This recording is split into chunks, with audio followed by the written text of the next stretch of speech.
going to start the next type of technology, that is called DVST technology. It is not based on the CRT. CRT concept is different. तो CRT में हमारा जो होता था कि एक ही हमारे पास जो स्क्रीन होते थे और उसी पे ही हमारे पास मल्टी लेयर्स होते थे. बट यहाँ पे जो होता है हम अलग अलग यानी अलग अलग पर्पस के लिए 2 types of electron guns use करते थे. लेकिन जो हम इससे पहले जो भी पढ़े हमने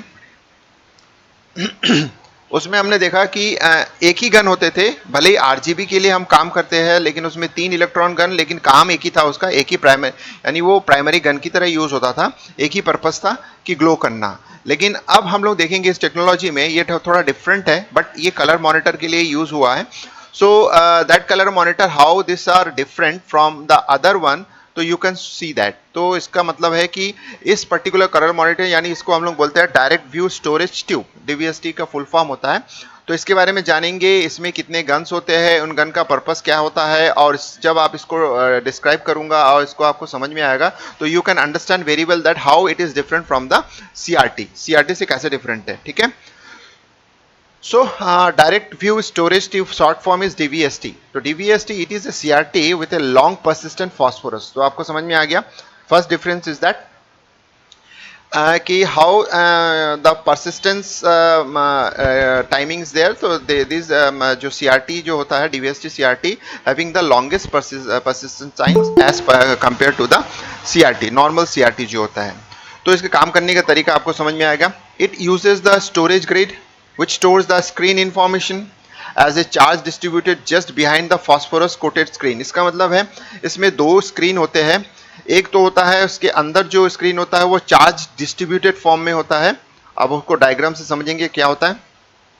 जिसमें पिक्चर का डेफिनेशन होता है, यानी वो जो स्टोरेज होता है it store the screen information, यानी जो कि आपके एक्चुअल जो ग्लास है या सरफेस है वो कैसे दिखेगा उसका इंफॉर्मेशन जो होता है वो चार्ज डिस्ट्रीब्यूशन फॉर्म में उसके जस्ट बिहाइंड द स्क्रीन होता है.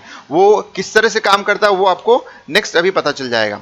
तो इसमें जस्ट जैसे मैंने आपको बोला 2 इसमें स्क्रीन होते हैं. एक चार्ज डिस्ट्रीब्यूशन स्क्रीन जिसमें कि having the information about the screen whatever is going to be display in the main screen, phosphorus coated screen के जस्ट पहले होता है. So that's why it's needed 2 types of guns. So one is called primary guns.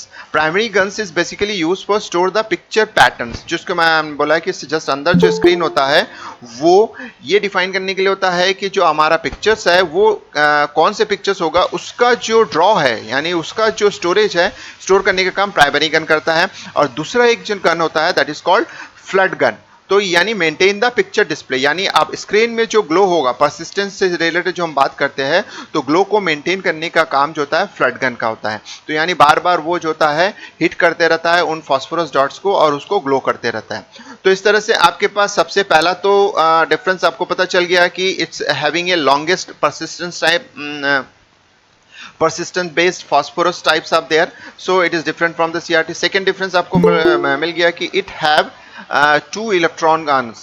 तो यानी एक primary guns होता है, secondary gun होता है, जबकि सीआरटी में नॉर्मल सीआरटी में क्या होता है only 1 gun is there. So come to the point, you can see that कि जो मैं आपको बता रहा हूँ यहाँ पे आप देख सकते हैं कि ये पूरा system taken from the CRT. CRT में जो सिस्टम होता है वही सीआरटी का सिस्टम यहाँ पे दिया हुआ है. Here is the cathode means filaments is there that is going to be glow when the high voltage is applied here. जैसे ही हाई वोल्टेज अप्लाई करते हैं तो उसमें फिलामेंट्स गर्म होने लगता है और उससे लाइट जनरेट होने लगता है. इन लाइट को हम जो होता है कंट्रोल ग्रिड के थ्रू उसको कंट्रोल्स करते हैं, यानी हम चाहते हैं कि स्कैटर्ड वे में ना जाके एक फोकसिंग वे में चले, यानी वो लाइन ऑफ साइट इसका स्ट्रेट हो जाए. तो उसके लिए फिर हम क्या करते हैं इसको कंट्रोल ग्रिड से होते हुए एक्सेलरेशन सिस्टम में सेंड करते हैं. Already I have told you that what is the use of acceleration system. Acceleration system का यूज हम जो इलेक्ट्रॉन जो पार्टिकल्स होते हैं उसको स्पीड बढ़ाने के लिए होता है, ताकि वो जब वो जब हिट करे फॉस्फोरस डॉट को तो वो अपनी जो काइनेटिक एनर्जी है ज़्यादा से ज़्यादा काइनेटिक एनर्जी दे सके जिससे कि वो ज़्यादा से ज़्यादा ग्लो करे फॉस्फोरस डॉट. इसलिए होता है. तीसरा नेक्स्ट जो होता है हमारे पास इसमें फोकसिंग यूनिट होता है जो फोकस करने का काम करता है. उसके बाद जो होता है हम देख सकते हैं फिर अगेन एक एक्सेलरेशन यूनिट लगा देते हैं जिससे कि उसका स्पीड और हाई हो जाता है. अब यहाँ पे आप देख सकते हो कि ये हो गया हमारा सबसे पहला गन. तो this gun and this gun, तो ये हमारा हो गया सेकेंड गन. तो ये जो होता है this is known as a flood gun. और ये जो होता है ये होता है प्राइमरी गन। तो ये प्राइमरी गन से जो, जैसे आप देखे होंगे कि प्राइमरी गन जो सीआरटी में नॉर्मली यूज करते थे, तो वो जो हमारा स्टोरेज होता था, बफर स्टोरेज होता था, उससे वो डेटा लेता था और उस डेटा को लेने के बाद जो होता है वो स्टोर का मतलब इंफॉर्मेशन जो इलेक्ट्रॉन गन को भेजता था, उसके बेस पर जो था पिक्चर ड्रॉ होता था। तो इसका मतलब है यहाँ पे पिक्चर ड्रॉ करने का काम इस प्राइमरी इलेक्ट्रॉन गन का होता है, बट ये जो सेकेंडरी इलेक्ट्रॉन गन है इसका जो रोल होता है that will be maintain the picture, यानी पिक्चर को मेंटेन करने के लिए यहाँ पे एक छोटा सा कैथोड जो होता है फ्लड बेस्ड कैथोड यानी सेकेंडरी गन हम रख देते हैं, जैसे मैंने अभी थोड़ी देर पहले आपको बताया था। अब जाते हैं जो मैंने आपको दो स्क्रीन की बारे बात किया था, सबसे जो आपके पास जो इनर फॉस्फोरस जो इनर सरफेस है ये हो गया, सबसे पहले फॉस्फोरस इनर सरफेस हो गया। तो उसके बाद जो होता है एक और जो मेन, उसके बाद तो आपको 3 लाइन दिख रहा है, मैंने आपको बताया 2 लाइन मतलब 2 ग्रिड होते हैं, बट तीसरा ग्रिड जो होता है उसका इंपॉर्टेंस आपको अभी समझ में आ जाएगा।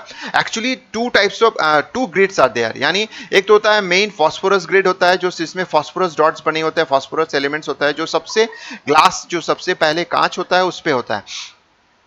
उसके बाद जो आपका होता है स्टोरेज ग्रिड, स्टोरेज ग्रिड का यूज मैंने बताया, इसमें पिक्चर डेफिनेशंस होते हैं और इसमें पिक्चर डेफिनेशन को ड्रॉ करने का काम ये प्राइमरी इलेक्ट्रॉन गन्स का होता है। So that is the main thing. और इसके बाद जो होता है मैं आपको बता रहा हूं कि ये हमारे पास आप देख सकते हो कि this is a another grid is there which is known as a collector. Collector का मतलब होता है, मैं आपको फंक्शनैलिटी जब बताऊंगा आपको समझ में आएगा, कुछ इलेक्ट्रॉन्स जो होता है ये जब हम पिक्चर ड्रॉ करते हैं तो उनमें से कुछ इलेक्ट्रॉन जो होता है इन्वायरमेंट में आ जाते हैं, तो वो इन्वायरमेंट में आने से वो डिस्टर्ब हो सकता है, तो उसको कलेक्ट करने का काम इस कलेक्टर का होता है। So you can see that what is the importance of this collector. और this is the storage grid जिसमें डेफिनेशन होता है, और इसी स्टोरेज ग्रिड से होते हुए जब फ्लड कैथोड जो अपना इलेक्ट्रॉन जनरेट करता है तो इसी से होते हुए पास होता है, और ये पास होने के बाद जो होता है आप देख सकते हैं कि ये जो फॉस्फोरस प्लेट्स है उसमें जाके ये ड्रॉ हो जाता है। तो this is the basic diagrams of DVST. So now come to the point. What is the importance of DVST? You can see that DVST working क्या होता है? The primary gun. So you can see that the primary gun produce high speed electrons which strikes on the storage grid to draw the pictures. मैंने simple से बताया कि ये जो primary guns होता है, जो मैंने आपको बताया प्राइमरी गन्स कौन सा होता है, फिर से मैं आपको बता देता हूँ। तो this is called an primary gun. So this primary gun actually hit the जो स्टोरेज ग्रिड्स होता है उसको हिट करता है, और जो भी पिक्चर्स होता है दैट विल बी ड्रॉ, और जो बाकी जो इलेक्ट्रॉन्स होते हैं उसका अननेसेसरी यूज होता है। तो देखिए क्या होता है, due to this high speed electron beams knock out the electrons from the storage grid. तो इसका मतलब है स्टोरेज ग्रिड में जो ऑलरेडी इलेक्ट्रॉन्स होते हैं उसको इतने स्पीड से स्ट्राइक करता है, तो that will be knockout. Knockout मतलब उससे बाहर आ जाता है। तो ये इलेक्ट्रॉन जब बाहर आता है तो that will be spread out in the surroundings.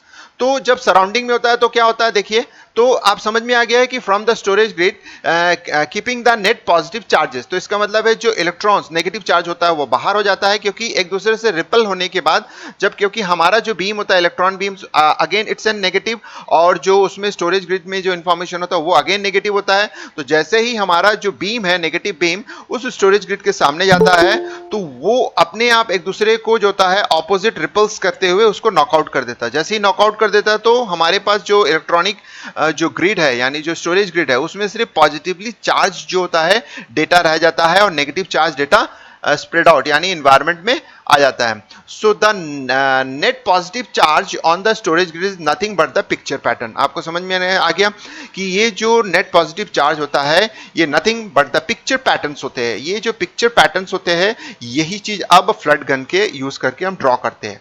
सो अब important thing is there, knocked out electrons are attracted toward the collector. तो आपको समझ में आ गया कलेक्टर्स का रोल क्या है, एक बार फिर से दिखा देता हूं कि ये जो स्टोरेज ग्रिड होता है इस स्टोरेज ग्रिड में high speed electron beams, electron के चार्ज होता है यानी नेगेटिव चार्ज होता है, ये जाके इसको हिट करता है। ये हिट करने से इससे जो पॉजिटिव चार्ज है वो रह जाता है और नेगेटिव चार्ज होता है एनवायरनमेंट में स्प्रेड आउट हो जाता है। तो जो नेगेटिव चार्ज इलेक्ट्रॉन्स जो होता है जो एनवायरनमेंट में स्प्रेड होता है उसको ये कलेक्टर कलेक्ट करने का काम करता है। तो इसीलिए सिंपल सा चीज आपको समझाया गया है कि the knocked out electrons are attracted towards the collector. And next point is that the continuous low speed electron beams. You can see that low speed electrons from the flood gun. So you can see that कि flood gun का use हम basically लो speed के electrons को generate करते हैं and passes through the control grid, जो कि positively charge जिसमें इंफॉर्मेशन है उस तरफ होते हुए पास होता है. अब देखिए पास कैसे हो रहा है, आपका जो इलेक्ट्रॉन्स है वो नेगेटिवली चार्ज होता है और उसमें पॉजिटिवली चार्ज जो ग्रिड में इंफॉर्मेशन रह गया है तो वो अट्रैक्ट करता है उस इलेक्ट्रॉन्स को. तो अट्रैक्ट करता है तो इतने स्पीड से वो अट्रैक्ट करता है कि वो उसको पेनिट्रेट करते हुए सीधा सीधा किसको अट्रैक्ट करता है, यानी यही चीज लिखा गया है, the control gates and are attracted to the positively charged area of storage grid. तो मैंने अभी जो बताया वही चीज है कि पॉजिटिव चार्ज स्टोरेज ग्रिड में जो होता है उस पे आ जाता है और उससे होते हुए वो सीधा सीधा उससे पास होता है स्टोरेज ग्रिड से और उसके करस्पॉन्डिंग जो फास्फोरस डॉट सामने मिलता है उसको ग्लो करता है. तो इस तरह से जो जो पैटर्न उसको उससे मिलता है उससे होते हुए इलेक्ट्रॉन बीम जो होता है पास होता है and then the picture is going to be drawn.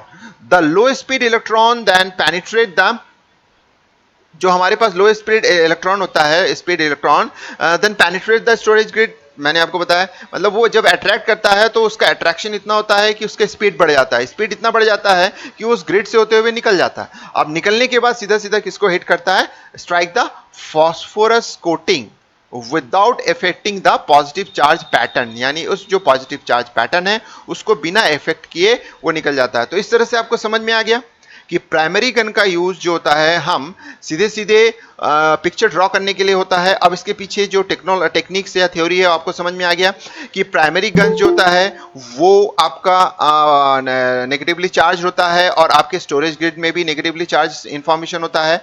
तो वो जब उस स्टोरेज ग्रिड के क्लोज जाता है तो एक दूसरे से रिपल होते हुए वो जो होता है एक दूसरे को मतलब हिट करता है और वो पॉजिटिवली चार्ज जो इंफॉर्मेशन है वो उससे बाहर निकल जाता है. जब उससे वो बाहर निकल जाता है तो फिर वहां पे सिर्फ पॉजिटिव चार्ज रह जाता है, नेगेटिव चार्ज स्प्रेड आउट हो जाता है. अब उसको कलेक्ट करने का काम कलेक्टर का हो गया.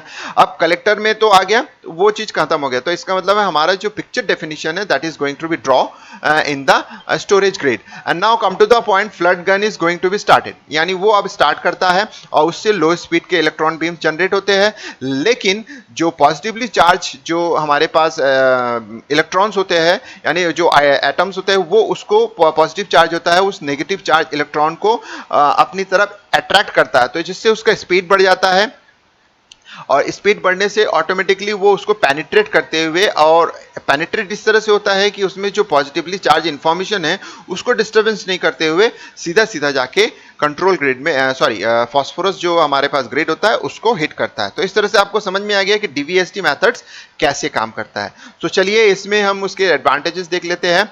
सो it provides flicker free display first of all, and next one is called no refreshing necessary. इसमें रिफ्रेशिंग की जरूरत नहीं पड़ती है, जैसे सीआरटी में आपको 60 टाइम्स पर सेकेंड रिफ्रेश करना पड़ता है, इसमें ऐसा कुछ जरूरत नहीं होता है.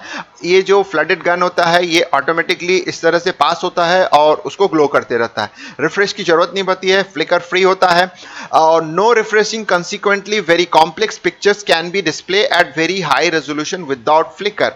तो इसका मतलब है इसमें रिफ्रेशिंग की जरूरत नहीं होती है, तो इसलिए कॉम्प्लेक्स पिक्चर अच्छे से डिजाइन होता है और इसमें आप डिजाइन भी कर सकते हो. और लिमिटेड इंटरेक्टिव सपोर्ट, इसमें लिमिटेड इंटरेक्शन होता है, मतलब ज्यादा इसमें ज्यादा कॉम्प्लेक्सिटी नहीं होती है. और इट हैज फ्लैट स्क्रीन, यानी फ्लैट स्क्रीन के कंसेप्ट को लेके इसको बनाया गया है.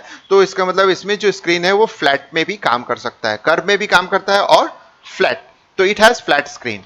अब जाते हैं इसके डिसएडवांटेजेस. तो एडवांटेजेस तो आपको समझ में आ गया, फ्लिकर फ्री होता है, कॉम्प्लेक्स पिक्चर होता है, फ्लैट स्क्रीन आप कर सकते हो. लेकिन इसके डिसएडवांटेजेस हैं.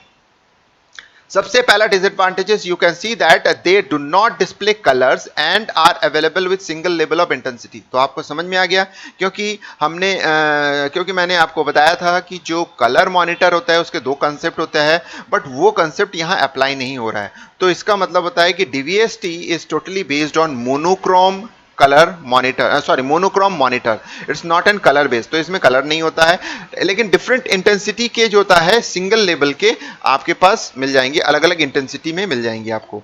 Next one is called modifying any part of the image requires redrawing the entire modified image. इसका मतलब है कि सपोज कर लो आपको किसी पोर्शन को मॉडिफाई करना है, तो इसके लिए आपको करना क्या पड़ेगा, पूरे पिक्चर को फिर से ड्रॉ करना पड़ेगा और उसके बाद जो होता है फिर से वापस आपको, यानी आपको कंट्रोल जो आपके पास कंट्रोल ग्रिड जो दिया हुआ है, जिसमें सॉरी कंट्रोल ग्रिड नहीं, जो आपका पिक्चर डेफिनेशन का जो ग्रिड दिया, स्टोरेज ग्रिड जिसको बोल रहे हैं, तो उसको फिर से आपको रीड्रॉ करना पड़ेगा, फिर आपको स्टार्ट करना पड़ेगा फ्लडिंग।